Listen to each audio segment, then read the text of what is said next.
Hey there guys, it's Celine again.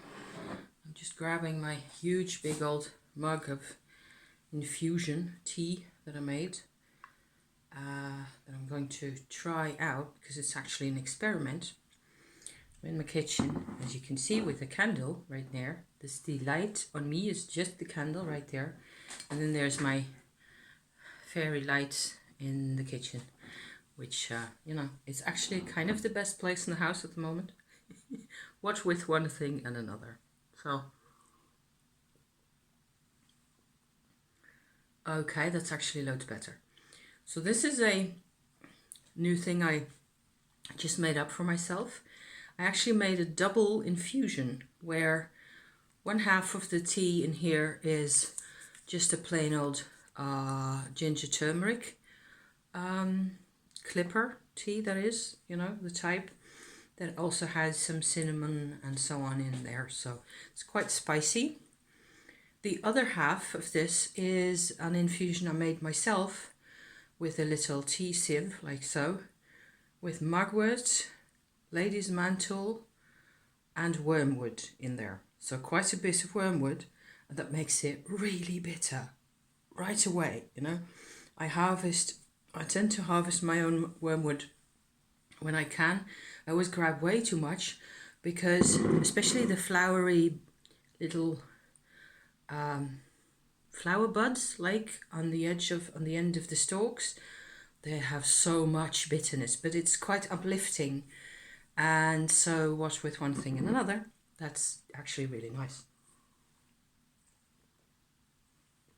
But it got bitter quite quick, and I added some honey and some Oatly oats milk to this, and that actually softens it up a bit, and it makes it really it's nice and witchy, and it's not too sweet for me because I don't really like to have too much sweetness.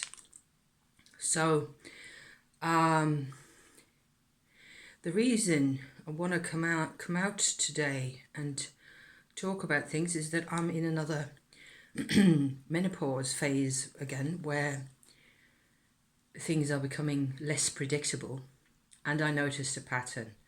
So I hope you're not too much bothered by the reflection of the outdoorsy business over there in my glasses. I can not really do anything about that. What with rather, low lighting issues going on here, it's just the way it is. I was so grumpy. I was so grumpy this morning, and so I was watching random videos about chaos magic and stuff like that. And it's not that I don't care about that stuff. It's cool, and I normally have a different vibe watching that kind of thing. I'm always trying to pick out information, bits I can use, whatever. There's always something new. Somebody's got a different perspective on things. That's cool, I like that. But it wasn't really helping this morning. So I suppose what with the menopause thing, what's happening, I'm trying to put it all in context with not only my Tumo practices, but also especially the things I have learned about how I basically avoided, dealing with my past, with my emotions, with my situation I was in for a very long time. All that has sort of become very much more apparent to me. I'm going to stick here like this, that way I will have the reflection of the candle flame in my glasses. How about this then? Like this is kind of in the middle of things with the candle as well. So how about you go over there? Then it's really dark. I will keep messing with this if you don't mind. So I sort of came to the conclusion really quickly just now. I was grumpy to my husband over the phone. He's calling me and he's excited because he's got a client back that was actually an old mate of his. So he's happy about that. And I'm just feeling this whole, like there's a golf. I want to be in the car with him. I want to be on the road with him, which happens often enough, but not today. So I'm trying to stick my pullover in the middle of things because it's so big. I can actually stick another person in here in the sides of the pullover, you know, like that. That's how big it is. So that was a kind of a clue right there. And the way he was talking about his adventures this morning was about a kind of a clue. And then just sort of adding one thing on top of the other, I realized that I basically, and this is the gist of my message today for you, whoever, you know, is out there listening to me. I'm basically triggered because my menopause situation makes my life a tiny bit more unpredictable at the moment. It makes that I can't say what's going to happen, when, how I'm going to feel, at which point.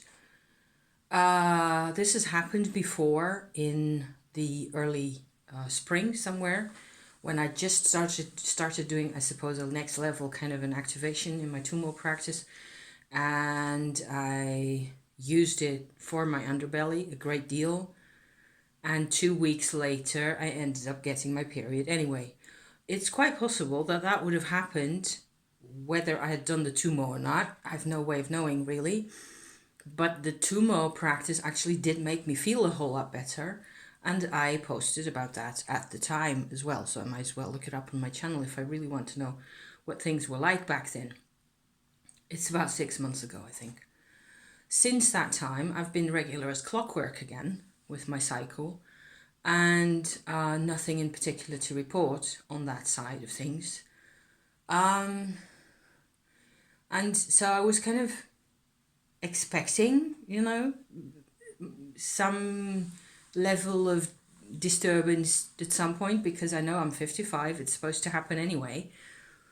But my basic situation at the moment is that I don't have anybody to compare notes with about this, about the whole menopause thing, about what's going to happen at which stage, how am I going to feel, how fit am I going to be, what's it like, you know. And if I go online, I tried in the springtime going online, but as with many things on the internet, if you look for information about personal, potentially intimate or physiological travails and things that people go through, certainly for women, females, as in having periods, you know, those kinds of females,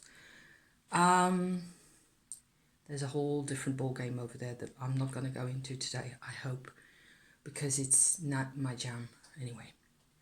Not my place to talk about. How about that? You end up on the internet with a whole load of misery, because what gets posted or what gets read most of the times, I don't know, what comes up in your feed, in your algorithm, tends to be the most dismal, the most miserable, the most unhappy kinds of vibes and stories and situations and events and things, without there being necessarily anything really useful. I found that out in the springtime as well, that, you know, Googling stuff or going on Facebook, for example, for menopause things, it was just a nightmare reading endlessly about how bad people felt, basically. So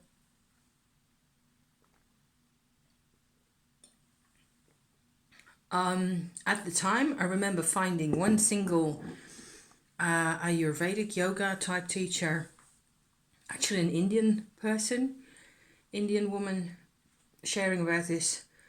And she advised just getting out in nature as much as possible and looking after your food and taking care of yourself and not getting too upset about it, because it's all a part of the natural process and you'll be okay.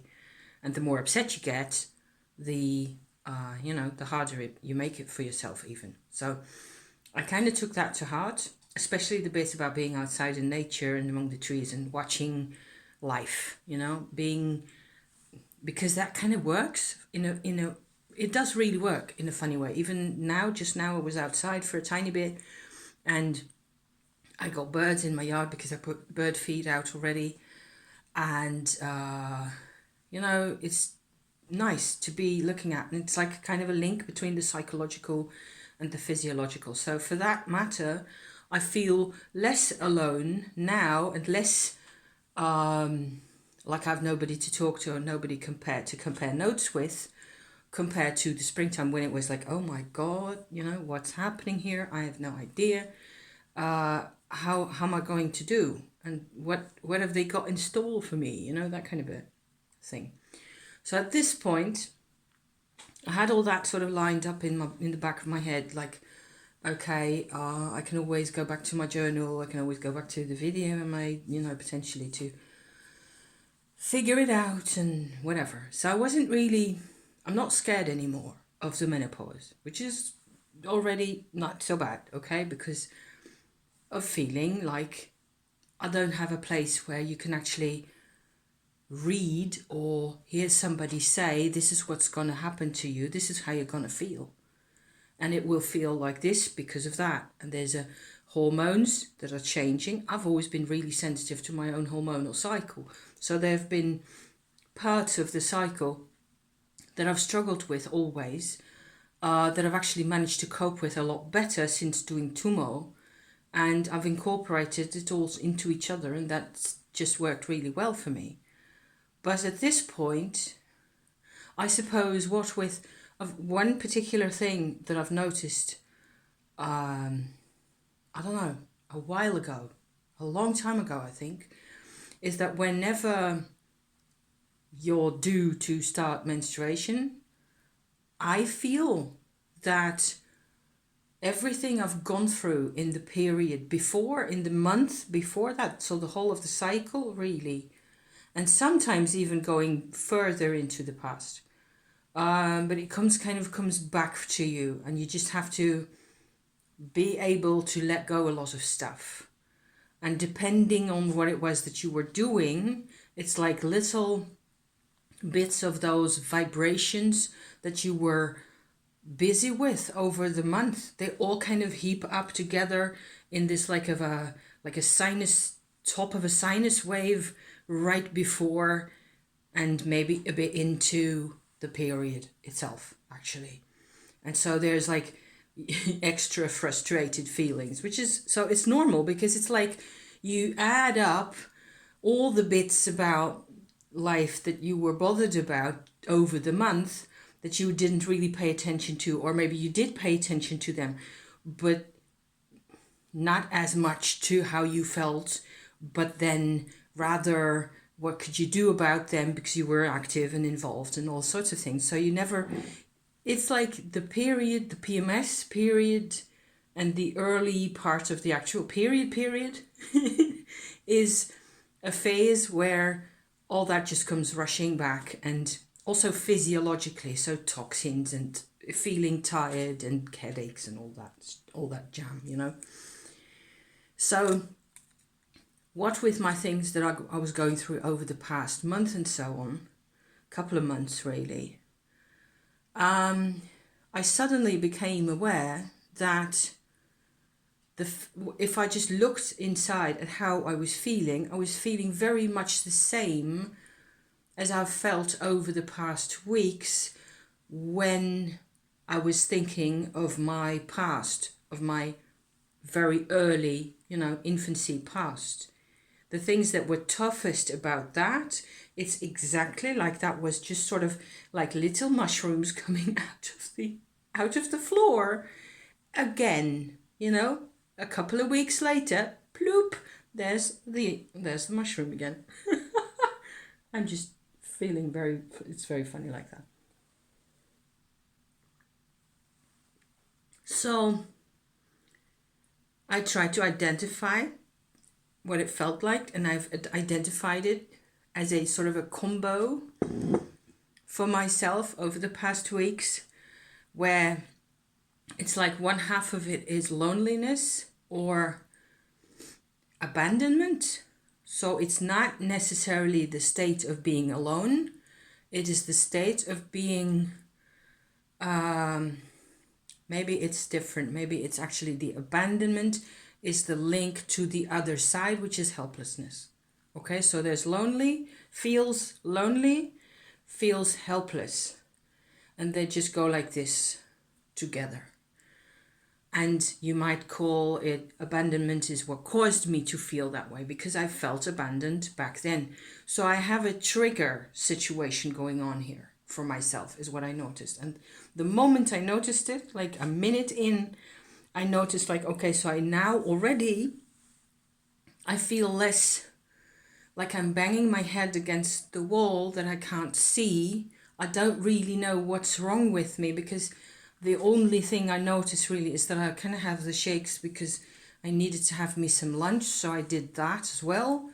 And other than that, it was okay, so I'd like to go out for a bit later on, and I'm not getting my period as is. You know, it's taking its time, and I don't know what's going to happen, whether it'll be whatever it'll be, you know.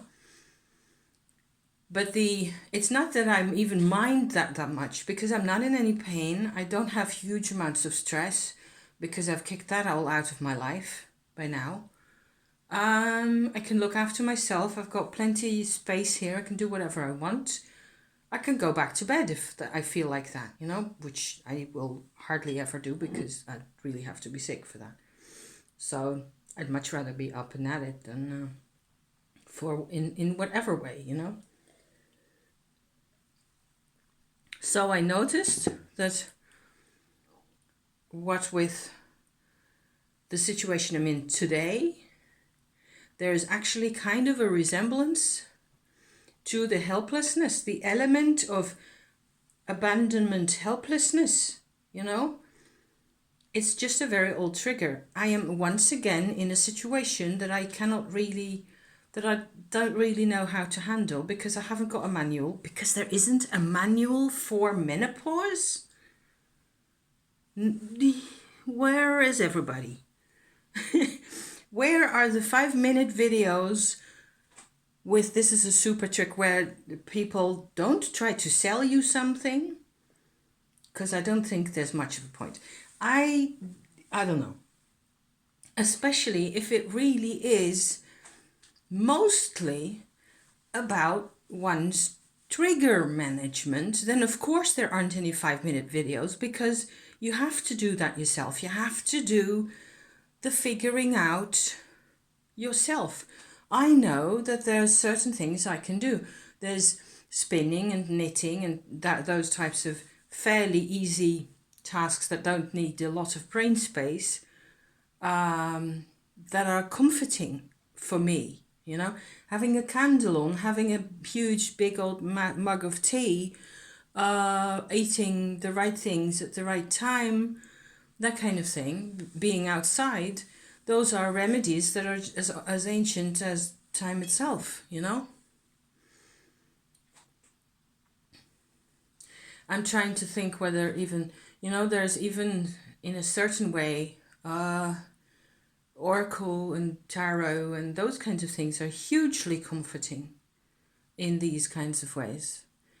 And I've been edging my Voyager tarot again, because I did a rather poor job back in the day. What is it, 4 or 5 years ago, when I first did that job? I trimmed the deck because I'd just gotten it as a present from my friend who wasn't using it at all. She had gotten it as a present from somebody else back when she was living in the States, and she wasn't using it either, so the deck has kind of landed with me finally, and I have had to do all sorts of things to it. But I'd seen Jennifer Pearson do an edging job on hers, and so I felt like, okay, so that's a really good idea, let me do that. But it was one of the very first edging jobs I did, and it still had, like, instead of going smoothly like this, I'd done it all with scissors. It had like these little sharp points, and because it's really late 80s type cardstock with lamination on both sides, it really has like these infinitesimal sharp edges everywhere, or had, I should say, because it's all gone now. I sanded the whole thing once again all around, where you have these tiny little curly filaments of the lamination that are actually coming off with your, as you're sanding the edges and things. And I've done another edging job in a sort of a dark purple kind of a color. And it's turned out really neat. And it's been really a support over the past weeks or week, 4 days, whatever, since I took it back out, I should say. Because it's a really deep and varied kind of a deck, and very, I think it has a lot of potential, and you can just go all sorts of ways. I was looking at a lot of the images and also noticing that I don't even always agree with the captions on the, because there's always some type of a, you know, slant towards either a rider weight kind of an interpretation or something of the sort in there that limits what the card can really mean for me. And so maybe you might as well just take everything off except, you know, just everything around the borders. What I did now is the same thing that Jennifer did in hers, is to keep the key word at the top and just take the sides and the bottom off. So, but I don't think I will do any more to this deck because it's good enough the way it is. You might use it as an oracle in that way, but it's sometimes quite hard to make out what it said, what's on the picture, because they're really full and dense, and yeah. So yeah, but that's been quite a support. And certainly pulling cards for, it depends what you pull cards for, right? So that will always help in some way, shape or form. So, but I was kind of surprised at how this situation that I'm in with an unknown factor, everybody knows that if you're in your life, you have something new happening to you, something is strange in your life, something is suddenly completely different from what you're used to, that will trigger anxiety. So everybody knows about that, I think, or that's, I'm assuming, you know, that's something you would describe as anxiety. People describe their way of experiencing this as anxiety. And I would tend to think it has everything to do with abandonment, whether factual or experience doesn't really even matter. And so with helplessness, with a kind of a situation where you just don't feel capable of organizing some kind of plan to feel better, and just acknowledging how that works out for us. To me, it always helps for me to just know what kind of a vibe it is that I'm having and why this is a problem for me. It just helps. I already feel less, I don't know, stupid in a way. Is just one way of putting it. I just feel less powerless, less like I have a dark phantom. It's just floating around through the house and I can't see, and it influences everything like a dementor. God help us now. So I wanted to share that with you guys. I hope it is of some interest or some use to you. I'm going to thank you again for watching. I managed to stay under half an hour this time. Yay. Okay, so hopefully onward, and yeah, onward anyway. You know, onward regardless is what I tend to say. Thank you for watching, guys. I love you to pieces. Bye for now.